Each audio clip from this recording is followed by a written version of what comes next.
ہے یا رسول اکرم میں بھوکا ہوں. ایک شخص آتا ہے پیچھے کاندھے پر ہاتھ رکھتا ہے اور رکھنے کے بعد میں عرض کرتا ہے اے بچے بتا تو صحیح کیا حال ہے تیرا. کہا میں 3 روز سے بھوکا ہوں, مجھے کھانے کے لیے کچھ نہیں ملا. میرا سوال میرا مطالبہ صرف نانا جان سے ہے, نبی سے ہے.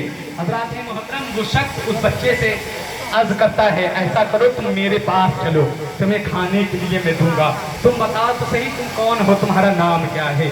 وہ بچہ عرض کرتا ہے میں سید زادہ ہوں. کہیں سبحان اللہ. وہ بچہ عرض کرتا ہے میں سید زادہ ہوں, میں نبی کی اولاد ہوں, قربان جاؤ مسلمانوں. جب اتنی بات کہی تو وہ آنے والے شخص نے اس بچے کے ہاتھوں کو بوسا دیا ہے, ہاتھوں کو چوما ہے, اور چومنے کے بعد میں لے جاتا ہے. بچے کے سامنے طرح طرح کے پکوان سجا دیے گئے ہیں, طرح طرح کے کھانے لگا دیے گئے ہیں, اور لگانے کے بعد میں کھانے کے لیے دسترخوان بچھا دیا گیا, کھانا لگا دیا گیا. اس کے بعد اس بچے کو بیٹھال دیا جاتا ہے. بیٹھالنے کے بعد میں وہ شخص جو اس بچے کو لے کر آیا تھا, اس شخص نے اپنے اس بچے سے کہا کہ اے سید زادے تم میرے شہر چلو, میرے شہر میں سیدوں کی بڑی عزت ہوا کرتی ہے, میرے شہر میں سیدوں کی بڑی عظمت ہوا کرتی ہے. تم جب میرے دربار میرے شہر میں چلو گے تو تمہاری بڑی عزت ہوگی, تم کو لوگ گاڑیوں سے لے جائیں گے, تمہیں بھوکا نہ رکھا جائے گا, ہر چیز کی تمہاری ضرورت پوری ہوگی. اس بچے نے کہا اچھا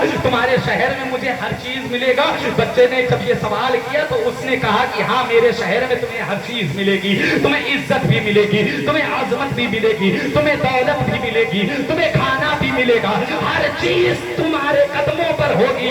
حضرات محترم وہ بچہ جب اتنا سنتا ہے, سننے کے بعد میں اس آنے والے سائل کے ہاتھ کو پکڑتا ہے, اور پکڑنے کے بعد میں نبی کے روضے کے سامنے لے کر جاتا ہے, اور لے کے جانے کے بعد میں وہ بچہ اس سائل سے کہتا ہے اے سائل مجھے بتا تو صحیح تیرے شہر میں مجھے عزت بھی ملے گی, تیرے شہر میں مجھے عظمت بھی ملے گی, تیرے شہر میں مجھے کھانا بھی ملے گا, تیرے شہر میں مجھے ہر چیز ملے گی, مگر ایک بات بتا مجھے کیا تیرے شہر میں میرے نانا جان کا روضہ بھی؟ سبحان اللہ سبحان اللہ. تیرے شہر میں ہر چیز ملے گی, کیا تیرے شہر میں بتا تو صحیح کہ میرے نانا جان کا روضہ بھی ملے گا.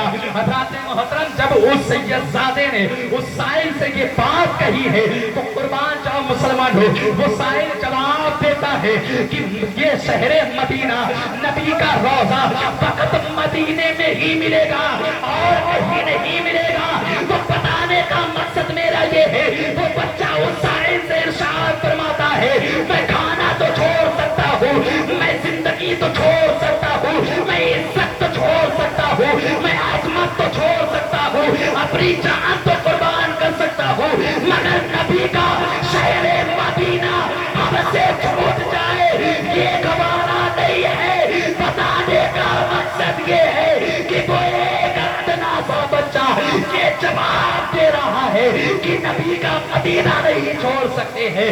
تو سوچ کر دیکھو پیارے کہ وہ نواسا جو رسول کی گود میں کھیل کر بڑا ہوا ہو, وہ نواسا جس نے بچپن میں رسول نے مدینہ شریف میں جسے لعاب دہن پلایا ہو, وہ نواسا جسے رسول نے زبان اقدس چسائی ہو, وہ نواسا جو مولائے کائنات شیر خدا کرم اللہ تعالیٰ وجہ الکریم کے کانوں پر بیٹھ کر مدینہ شریف میں چکر لگایا ہو, وہ نواسا وہ بیٹا جو حضرت فاطمہ الزہرا سلام اللہ علیہ کے گود میں بیٹھ کر جس نے شریعت کی تعلیم لی ہو, جس نے پڑھائی کا درس سیکھا ہو, وہ مولا حسین جس نے اپنے بھائی حسن کا ہاتھ پکڑ کر مدینہ شریف کے چکر لگائے ہو, بچپنا مدینے میں گزرا.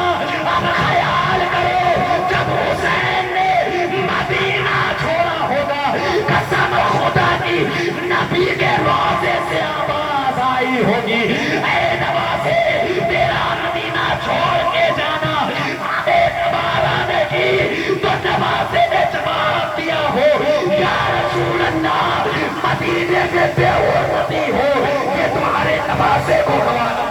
سبحان اللہ سبحان اللہ.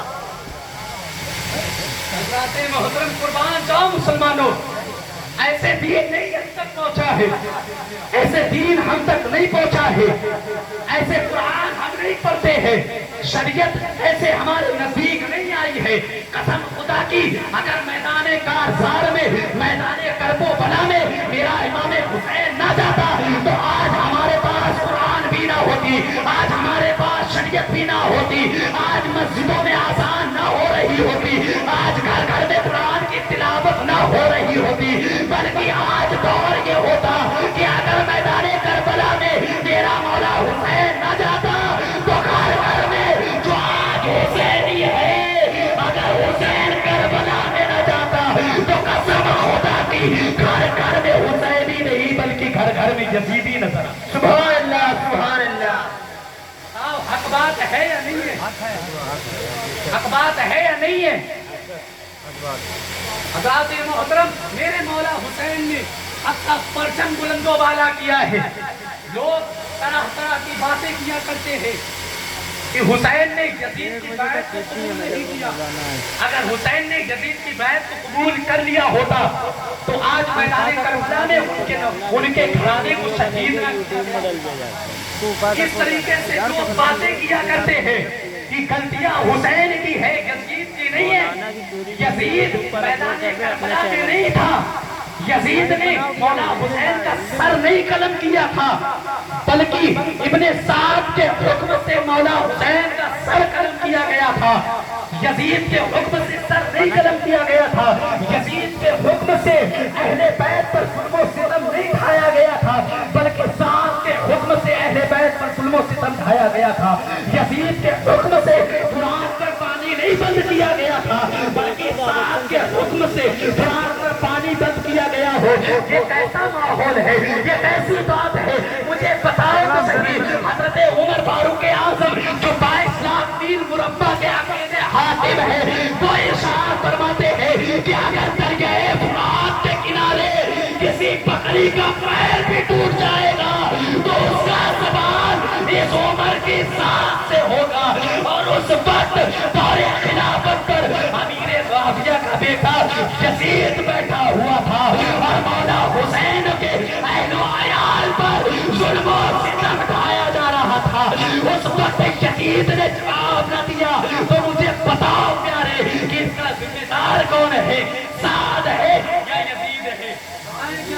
اس کا ذمہ دار کون ہے؟ گھر کا مکھیا مرد ہوا کرتا ہے, وہ ہوا کرتا ہے یا نہیں ہوا کرتا؟ گھر کا مکھیا مرد ہوا کرتا ہے اور گھر میں اگر کمیاں پیدا ہو جائیں, گھر میں اگر شریعت کی بے حرمتی ہو جائے تو بتاؤ گریبان کس کا پکڑا جائے گا, عورت کا یا بچے کا یا باپ کا؟ بتاؤ تو صحیح پیارے, باپ کا گریبان پکڑا جائے گا.